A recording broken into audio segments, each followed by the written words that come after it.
राज्य BJP OBC मोर्चा संयोजक तथा केन्दुझर जिला चंपुआ विधानसभा लोकप्रिय नेता श्रीजुक्त चंद्रगुप्त प्रसाद तरफ भारत केन्द्र में मोदी सरकार को 11 वर्ष एवं राज्य ओडिशा बीजेपी मोहन सरकार को 1 वर्ष पूर्ति अवसर में अभिनंदन और शुभेच्छा।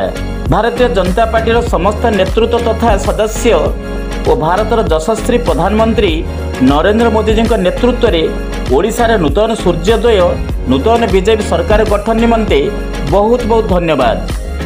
यह सहित मान्यवर लोकंक मुख्यमंत्री मोहन चरण माझी ओडिशार मुख्यमंत्री भावे 2024 मसीहा जून 12 तारिख दिन शपथ नहीं मुख्यमंत्री भावे 1 वर्ष पूर्ति उपलक्षे ओडिशार समस्त जनसाधारण को विशेष विशेष धन्यवाद एइथिपई जे 24 वर्षर अपारक दुर्नीतिखोर बीजेडी नवीन सरकार को ओडिशावासी सठिक निष्पत्ति नेले एवं बीजेपी को भोट देई सरकार गठन कले।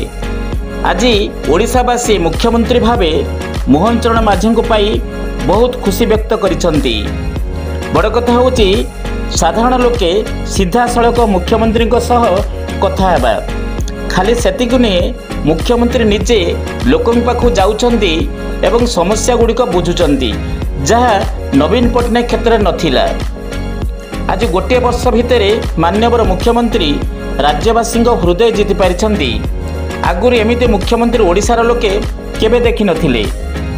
मुख्यमंत्री नुहे मुख्य सेवक भावे मोहन चरण माझी लोकों सहित अछंती लोकों सेवा करिया पई सदा सर्वदा जाग्रत रहिचंती। कथार नुहे कामरे करे देखाउचंती। सेइथिपई राज्यवासी आज खुशी प्रकट करिसंती।